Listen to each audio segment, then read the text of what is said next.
Baik, saya ingin dengar pendapat dari Agim. Apa pendapatnya terhadap apa yang dikatakan Romo Pemagdis juga dan yang lain? Sepakat. Sepakat. Rasulullah SAW mengingatkan hal yang sangat penting tentang kejujuran ini. Karena menjadi fundamen, kalau bangsa ini menjadi baik, rautenya seperti ini. Alaikum bisidqi. Hendaklah engkau menjadi orang yang benar, yang jujur. Karena dari sidik, dari jujur, yahdi ilal birri. Mengantarkan kepada kebaikan-kebaikan. Dari kebaikan, yahdi ilal jannah. Baru bisa jadi ahli sorga. Dan hati-hatilah terhadap kadzib, ketidakjujuran, kelicikan, keculasan, siapapun. Karena dari ketidakjujuran, yahdi ilal fujur, akan mengantarkan kepada berbagai jenis kejahatan, dan dari sana yahdi ilal nar. Jadi raute kalau bangsa ini mau jadi baik, salah satu faktor kuncinya adalah kejujuran. Kalau orang sudah tidak jujur, siapapun, kalau dia punya jabatan skala apapun, maka pikirannya adalah memanfaatkan apa yang dia pegang untuk kepentingan dirinya. Ini sudah jadi masalah. Sesudah dia tidak jujur, misalkan korupsi dalam bentuk apapun, maka waktu selanjutnya adalah digunakan untuk mati-matian menutupi ketidakjujurannya. Jadi bayangkan, pasti akan sangat sedikit waktu untuk memikirkan amanah yang dipikulnya. Rasulullah SAW sebelum jadi nabi, di usia 40, dari awal track record beliau itu diberi gelar Al-Amin dari kecil. Seorang yang sangat jujur terpercaya. Setiap bicara pasti benar. Setiap berjanji pasti ditepati.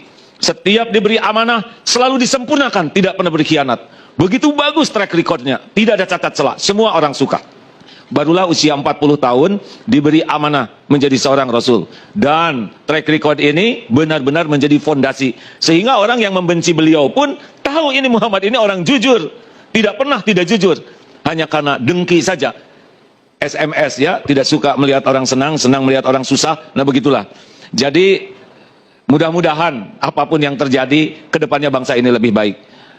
Halo Pak Kani, boleh teruskan ini? Silakan. Tadi saya dengar ada adab, ada moral, ada etik. Nabi Muhammad ditanya, mengapa engkau diutus ke bumi? Ini penting nih. Innama bu'itstu liutammima makarimal akhlak. Sesungguhnya aku diutus ke bumi hanyalah untuk menyempurnakan kemuliaan akhlak. Ini luar biasa nih Pak. Halo? Setuju kah? Harus setuju. Ya. Karena sumber masalah itu adalah kurang baiknya akhlak. Di keluarga pasti yang bermasalah yang akhlaknya buruk. Demikian pun pedagang yang berakhlak buruk, di pemerintahan yang berakhlak buruk, termasuk tokoh-tokoh yang berakhlak buruk. Inilah sumber masalah. Sehingga Rasulullah itu berjuang siang malam adalah untuk memperbaiki akhlak. Dari akhlak inilah akan timbul kemuliaan dan kehormatan. Pertanyaannya, akhlak datang dari mana? Akhlak itu datang dari hati. Teko hanya mengeluarkan isi teko. Jadi kita tidak bisa mengatakan, oh orang ini hatinya baik tapi ngomongnya aja yang jelek. Tidak bisa. Di dalam kopi keluar kopi, di dalam comberan keluar comberan. Maka penting sekali bangsa ini lebih serius lagi untuk menghidupkan hati nuraninya. Karena tanpa hati ini kita akan cari akal dengan apapun pembenaran. Gak bisa kita bohong ke hati kita. Coba saja nanti bercermin, siapapun termasuk saya pakai sorban atau yang hadir atau para jenderal, diam sembunyi, jujur. Saya ini benar tidak jadi orang. Ini casing yang saya pakai ini, kelakuan saya cocok tidak dengan casing ini. Jangan-jangan pakai casing segala dipakai, segala hebat, padahal isinya pencuri, maling, merampok, dan berbagai pezina. Betapa banyak orang yang dihormati, padahal isinya jauh sekali dari kehormatan. Kita ini sekarang dihargai orang lain, bukan karena mulia, karena Allah masih menutupi aib, dosa, maksiat, kehinaan. Kalau dibuka saja, kita nggak akan pernah punya pejabat satupun, termasuk yang ceramah ini pun kalau dibuka, bubar. Oleh karena itu, perlu keberanian orang-orang Indonesia, terutama para pentolannya,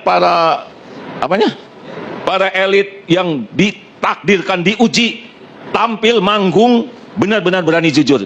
Jangan hanya sibuk membagus-bagus casing, bungkus, topeng, padahal isinya busuk. Na'udzubillah, tidak akan bisa bagus negeri ini beneran kecuali orang-orang yang punya hati nurani. Jadi artinya mudah-mudahan siapapun yang jadi diberi amanah presiden sadar betul bahwa hidup ini sepenuhnya ujian. Yang diberi jabatan ujian, yang tidak jadi punya jabatan juga ujian. Apakah dengan ujian ini jadi ujub, ria, takabur, atau tambah merunduk? Yang diuji tidak menang, apakah legowo dan sambil memperbaiki? Tapi ada satu kunci supaya lulus ujian ini. Maaf ya, kalau saya lihat dari depan ini wajahnya ada kemiripan. Ini wajah-wajah bekal meninggal, benar? Halo? Pak Hani tenang ya Pak, karena tidak harus tua untuk meninggal tuh, yang muda juga banyak.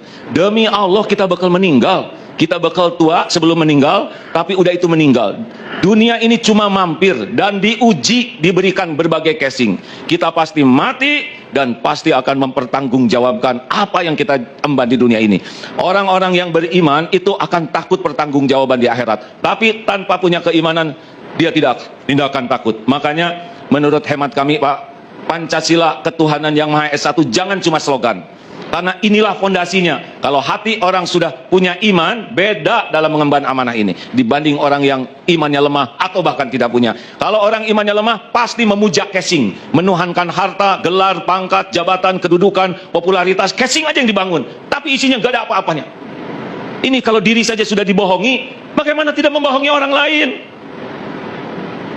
Kita harus berani jujur melihat diri sendiri. Para pejabat, mudah-mudahan tanya saja, saya ini orang jujur atau tidak? Saya ini lurus atau ngaco? Saya ini orang yang benar-benar bisa mengemban amanah atau membohongi banyak orang? Mudah-mudahan kalau orang sudah punya keberanian jujur melihat dirinya sendiri, tidak bersembunyi di balik casing, mudah-mudahan dia bisa jujur juga kepada yang lain. Tapi kalau ke diri sendiri saja sudah didustakan, sudah berat. Hidupnya akan rebutan casing saja sampai mati. Udah mati, sudah baru tahu nanti di akhirat nanti. Gak bisa enggak, kita pasti mati dan pasti mempertanggungjawabkan. Aslinya nih Pak, rakyat Indonesia tuh lihat presiden tuh harus kasihan. Jabatannya tidak lama, gak bisa lebih dari 2 kali. Tapi di akhirat nanti benar-benar itu harus dipertanggungjawabkan. 280 juta orang Indonesia, apa saja keputusannya ngejar tuh. Demi Allah ngejar.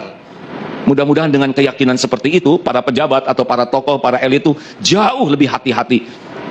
Semuanya hanya karena takdir saja. Tapi kalau benar-benar jujur, takdir ini membawa keberkahan bagi dirinya, juga bagi bangsa ini. Kita lihat para pejuang yang betul-betul isinya bagus ya. Walaupun casingnya sudah diambil, tapi sampai sekarang tuh indah saja. Tapi lihat yang hidupnya hanya rebutan casing dan ngebagus-bagus casing. Sekarang pakai casing aja udah enak. Udah segitu begitu. Mudah-mudahan siapapun yang jadi pemimpin ditolong oleh Allah, isinya lebih bagus daripada casingnya. Amin ya rabbal alamin. Terima kasih khotbahnya.